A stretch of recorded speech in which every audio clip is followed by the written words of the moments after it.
Bonjour, nous avons vu dans la capsule sur les systèmes d'information d'un point de vue de ses composants que le composant des ressources humaines se décline en niveaux.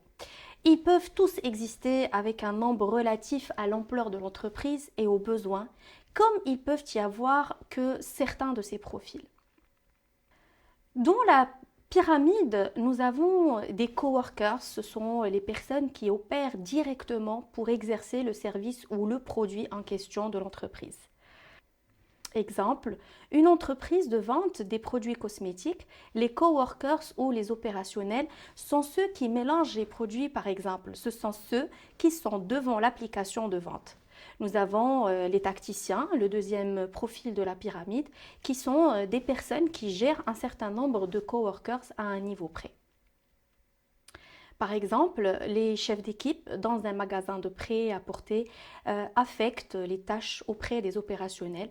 Ils ont accès à une interface pour valider quel opérateur s'occupe de quel rayon et quel serait son remplaçant. Nous pouvons étendre la notion à n'importe quel autre type d'entreprise. Nous avons un peu plus au-dessus les managers. Ils peuvent être à plusieurs niveaux, également selon la hiérarchie de l'entreprise ou l'organisation. Nous pouvons avoir un chef de service ou un chef de département par exemple. Chaque manager chapeaute un certain nombre de collaborateurs opérationnels ou tacticiens. Il peut lui-même être sous la direction d'un autre manager. Au-dessus des managers, nous avons des décideurs. Ils ont la main pour prendre des décisions à un certain degré, comme par exemple décider sur le nombre de recrutements pour la première tranche et la deuxième tranche. Il est par contre contraint de respecter la décision de son supérieur, soit qui a un profil de décideur supérieur ou ce qu'on appelle un exécutif. Le décideur exécutif décide sur la stratégie que l'entreprise doit suivre, comme par exemple identifier les produits à éliminer de la vente, identifier l'objectif annuel en termes de chiffre d'affaires et de nombre de collaborateurs annuels à atteindre, ou par exemple les nouvelles implantations de l'entreprise. Nous avons vu les différents profils que peuvent exister dans une entreprise.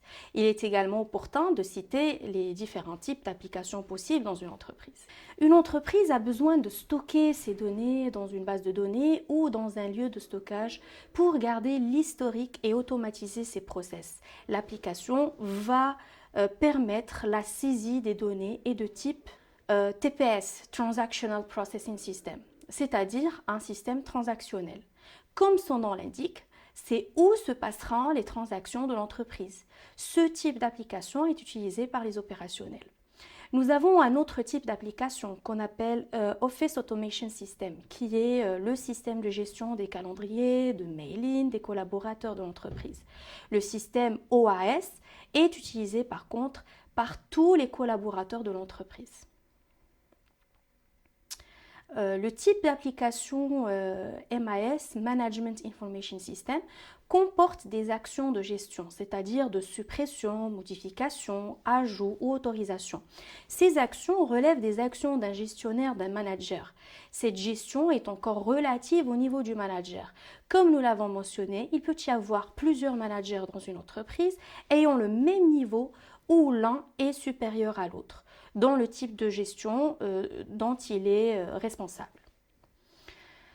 Au-dessus des managers, il y a des décideurs. Le système qui gère les décideurs, ou bien plutôt qui sert les décideurs, est le Decisional Support System, nommé DSS. À la base de ce qui a été enregistré au niveau du système transactionnel, les décideurs ont besoin de rapports analytiques d'aide à la décision, qui à la base des graphiques peuvent lire l'état des activités de l'entreprise, des prédictions ou des corrélations, des calculs plus élaborés par les analystes des données. Leurs décisions peuvent être discutées avec l'exécutif, comme ils peuvent l'entreprendre selon leur périmètre où ils opèrent. Les exécutifs utilisent l'exécution support system. Ils ont besoin de rapports moins détaillés que les décideurs. Les graphiques et les comptes rendus devront être ficelés selon le besoin, comme par exemple combien de chiffre d'affaires l'entreprise a atteint par rapport à l'objectif escompté et par rapport aux 3 dernières années. Les données en graphique sur les rapports sont générées par des data scientists, des spécialistes dans les données. Ils peuvent être des opérationnels ou des managers dans le cas où ils chapeautent une équipe.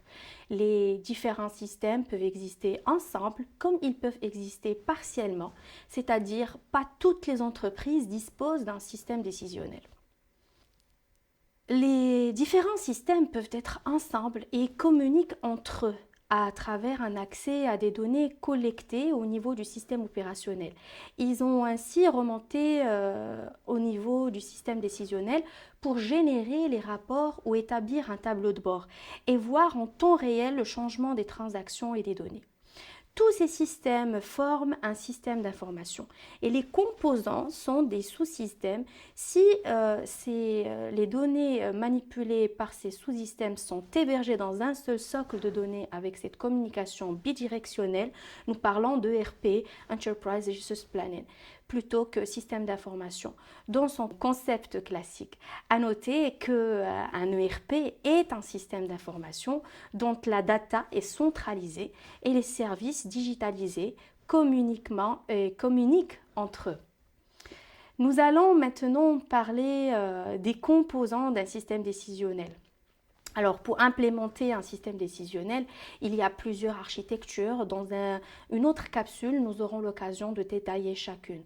Maintenant, dans le cas d'une entreprise qui souhaite une implémentation graduelle, il est important d'identifier un questionnement métier à partir duquel l'entreprise rassemble les sources nécessaires dont elle a besoin pour pouvoir répondre à ce questionnement.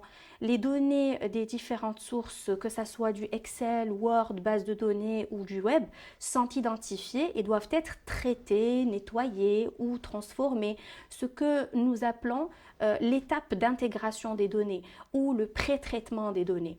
Toute la data doit être homogène d'un point de vue de l'appellation des entités, des types, des enregistrements significatifs et autres actions. Cette étape est la plus longue et la plus importante.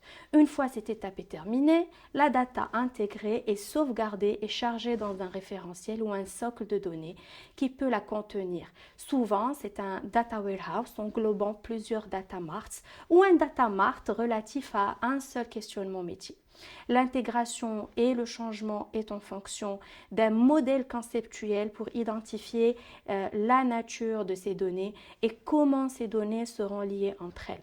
Les utilisateurs métiers peuvent exploiter ces données, charger et visualiser selon le besoin et ainsi permettre aux décideurs de prendre la décision en se basant sur des mesures et des arguments réels de l'expérience de l'entreprise.